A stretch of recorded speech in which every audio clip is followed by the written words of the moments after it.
নমস্কার সবাইকে, আমি কথা প্রত্যয়। আর আজকে আমরা আরেকটা ব্লগ নিয়ে চলে এসেছি। আর অবভিয়াসলি অনেকদিন পরে আসছি, যখন এটা ট্রাভেল ব্লগই হবে। আমরা অনেক ভেবেচিন্তে এই উইকেন্ডটাকে কিভাবে ইউটিলাইজ করা যায় ভাবছিলাম। একবার ভাবছিলাম যে কোথাও খেতে যাই, একবার ভাবছিলাম যে কিছুটা করি যাতে এই শনি রবিবারটা ওয়েস্ট না হয়। আমরা ঠিক করলাম যে ওয়ান ডে ট্রিপ তো করাই যায়। আফটার সো মেনি সার্চিং আমরা একটা জায়গা খুঁজে পেয়েছি। জায়গাটা কিন্তু পাহাড় নয়, পাহাড় ভেবেছিলাম বাট পাহাড়ে কোনো রকম ভাবে যাওয়া হচ্ছে না। বাট এমন একটা জায়গা যেটা কিনা পাহাড়ের একটুখানি হলেও একটা আভা রয়েছে, সেটা হচ্ছে জঙ্গল। তো কোন জঙ্গলে যাচ্ছি, কোথায় যাচ্ছি, কোথায় থাকছি, সমস্তটা ডিটেলস রয়েছে তোমাদের সাথে এই ব্লগে, না হলেও পরের ব্লগে তোমাদের সাথে সমস্ত ডিটেলস থাকবে। এই ব্লগটার জন্য আমি আপাতত তোমাদেরকে কিভাবে যাচ্ছি সেখানে সেটাই ডেসক্রাইব করব। তো এখন ঘড়িতে বাজে 8:30 আর এখন আমরা সল্টলেক থেকে বেরিয়ে গেছি হচ্ছে আমাদের ডেস্টিনেশনের উদ্দেশ্যে। তো দেখা যাক যে কত টাইমে পৌঁছতে পারি। ম্যাপ তো বলছে 5 ঘন্টা মতো লাগবে। আমরা কিন্তু পেছনে আমাদের খাবার দাবার সব নিয়ে যেতে পরে অসুবিধা না হয়। দেখতে থাকো আর আশা করি তোমাদের এই ব্লগটা খুব ভালো লাগবে। এই আমরা এয়ারপোর্ট ক্রস করলাম আর এয়ারপোর্ট থেকে বেরিয়ে আমরা বেলঘড়ি এক্সপ্রেসওয়ে দিয়ে যাবো হচ্ছে ডানকুনি থেকে বাদিকে। হ্যাঁ, আর আমি একটা ভুল ইনফরমেশন দিয়ে দিয়েছিলাম, সেটা হচ্ছে যে 5 ঘন্টা লাগবে যেতে, কিন্তু না, দেখাচ্ছে যে 3 ঘন্টা 21 মিনিট মাত্র।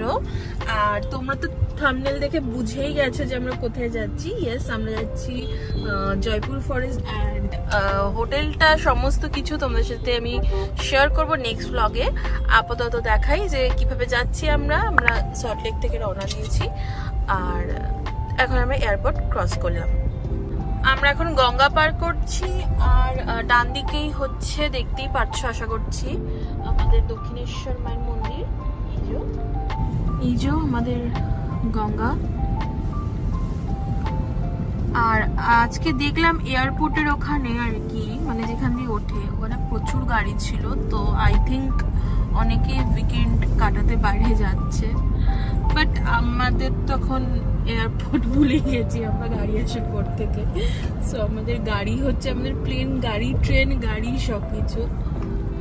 আর এই যে রিসেন্ট গেছিলাম বেনারসে, তো একদিন আগে ফিরেছি আর কি। তো এর জন্য গাড়ি আর ধুইনি। তাতাই বলছিল যে গাড়িটা কি ধোবো, তো আমি বললাম যে আবার তো গাড়ি নোংরা হবে, আর জঙ্গল এরিয়া মানে বুঝতেই পারছো ওখানে নোংরা হওয়ার চান্স আরো বেশি আছে। সো ঠিক করলাম যে একেবারে এসেই আর কি ধোয়া হবে গাড়িটা। বাট অতটা নোংরা হয়নি যতটা আর কি হচ্ছে, বাড়িটা একটু ধুলো পড়েছে। আমরা এসে গেছি রাজচন্দ্রপুর টোল প্লাজাতে, আমাদের ফার্স্ট টোল প্লাজা। আর এখানে তোমাদের 65 টাকা কাটে টোলে। তো আমরা এখন রাজচন্দ্রপুর টোল প্লাজাটা ক্রস করছি।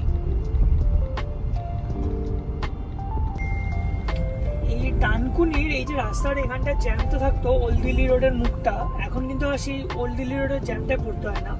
সামনে ফ্লাইওভার গুলো হয়ে গেছে। এই ফ্লাইওভারটাই উঠলে, এই যে সামনে ফ্লাইওভার উঠলে একদম স্ট্রেট ডানকুনি টোল প্লাজায় গিয়ে নামে।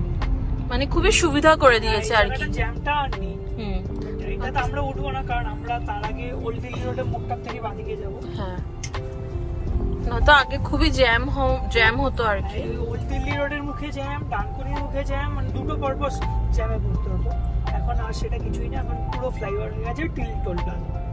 বাহ, কথা অনুযায়ী আমরা ডানকুনি থেকে বাদিকে ঢুকে গেলাম আর পুরো একদম সিটির মধ্যে পড়েছি আর কি। খুবই চলবে। হ্যাঁ, খুবই কনজেস্টেড রাস্তা থাকবেই। আমরা এক্সপেক্ট করতে পারি না যে এই সময় 9টার সময় আর কি রাস্তা ফাঁকা থাকবে। তো এই যে দেখতেই পাচ্ছ একটা রাস্তার মধ্যে সমস্ত কিছু চলছে, টোটো, বাইক, সাইকেল, এভাবেই আর কি ডেইলি প্যাসেঞ্জারই করতে হয়। আর আমরা এখন যাচ্ছি একদম সিটির মধ্যে দিয়ে আর কি।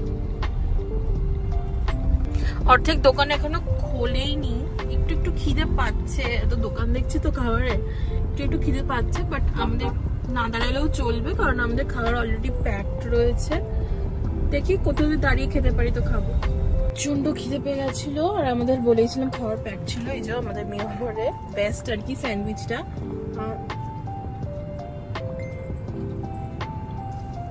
আর পাচ্ছিলাম না, মাথা ধরে যায় বেশিক্ষণ না খেতে থাকলে। এখন আমরা কোথায় আছি বাইদাবে? আমরা একটা আর কি ফাঁকা জায়গা দাঁড়িয়েছি, খেয়ে নি চলো। কনজেস্টেড সিটি থেকে পেরিয়ে কিন্তু ফাইনালি আমরা একটা আর কি ফাঁকা রাস্তা পেয়েছি, একটুখানি স্ট্রেচটা ফাঁকা।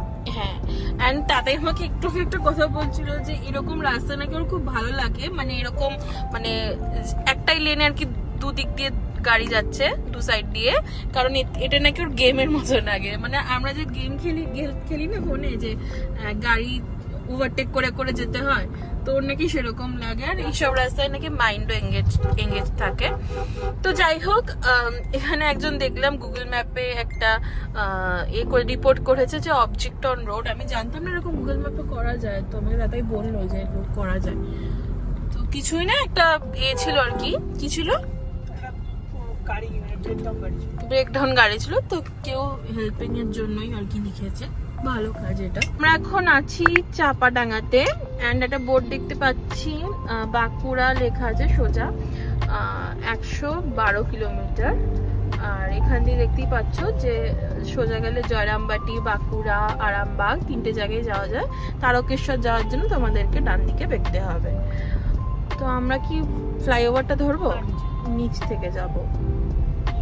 আমার তো মনে হয় যে এরকম ফ্লাইওভার যেন প্রত্যেকটা জায়গায় থাকে, তাহলে খুবই টাইমও আর কি বেঁচে যায়, আর হচ্ছে মানে যাওয়াটাও আর কি অনেক সুবিধা।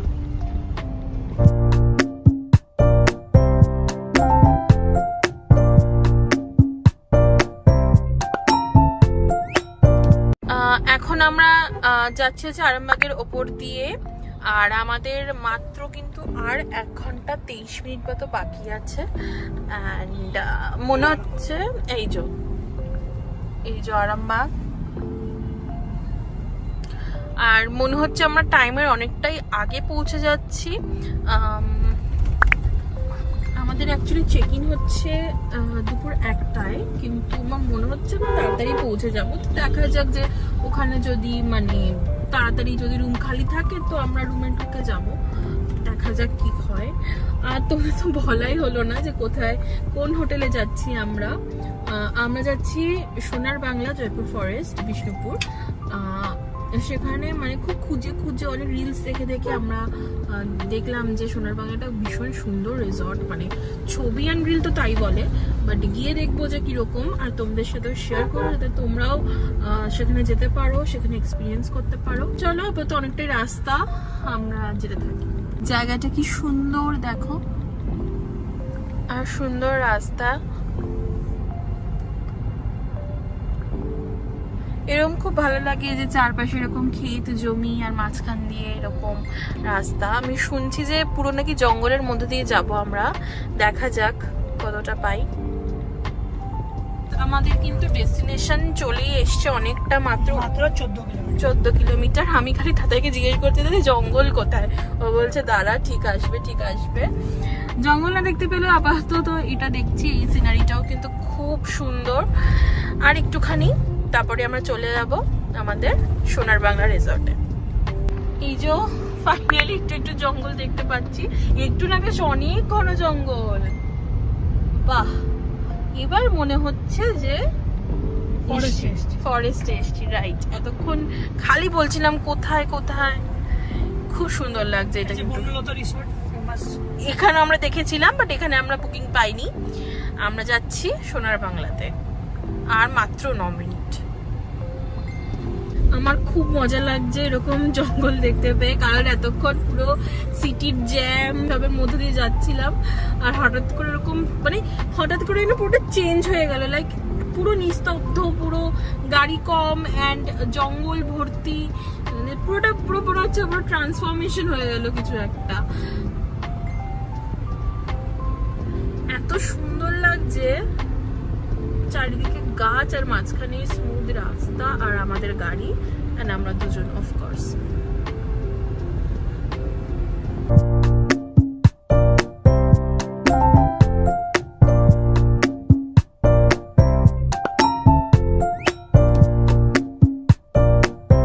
এই যে জঙ্গল জঙ্গলের, আমি ভেবেছিলাম রাস্তার ওপরে, বাট না, আমাদের কিন্তু জঙ্গলের ভেতরে ঢুকতে হবে। এই যে দেখতেই পাচ্ছ ম্যাপে যে আমাদের একটু 400 মিটার পরেই বাদিকে ঢুকতে হবে, মানে এরকম জঙ্গলের ভেতরে ঢুকতে হবে, মানে আরো এক্সাইটেড লাগছে।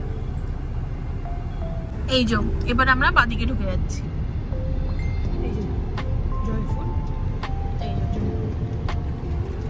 এই যে আমরা বাদিকে, এন্ড ইয়া পুরো পোড়ামাটির রাস্তা আর দুদিকে জঙ্গল। জানি না ক্যামেরায় বোঝা যাচ্ছে কিনা, কিন্তু সামনেটা পুরো লাল, মানে মাটিটা পুরো লাল।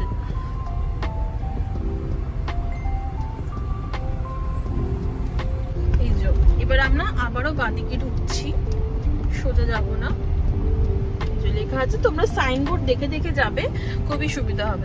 গুগল ম্যাপে এটা দেখাচ্ছে। হ্যাঁ, গুগল ম্যাপে কিন্তু এখানেই বলছে লোকেশন, বাট না, তোমরা সাইনবোর্ড দেখে দেখে যাবে ভেতরে। এই যে পরপর দেখাচ্ছে পুরো সাইনবোর্ড গুলো। এখানে কিন্তু চলে এসেছি আমরা। তো আমার ব্লগটা এই অবধি, আর নেক্সট পার্টে দেখাবো হচ্ছে এখানকার পুরো আর কি জায়গা। তো চলো, ব্লগটা ভালো লেগে থাকলে অবশ্যই like, share and subscribe to my channel. আর আমরা এখন রুমে ঢুকছি, দেখা হচ্ছে নেক্সট পার্টে।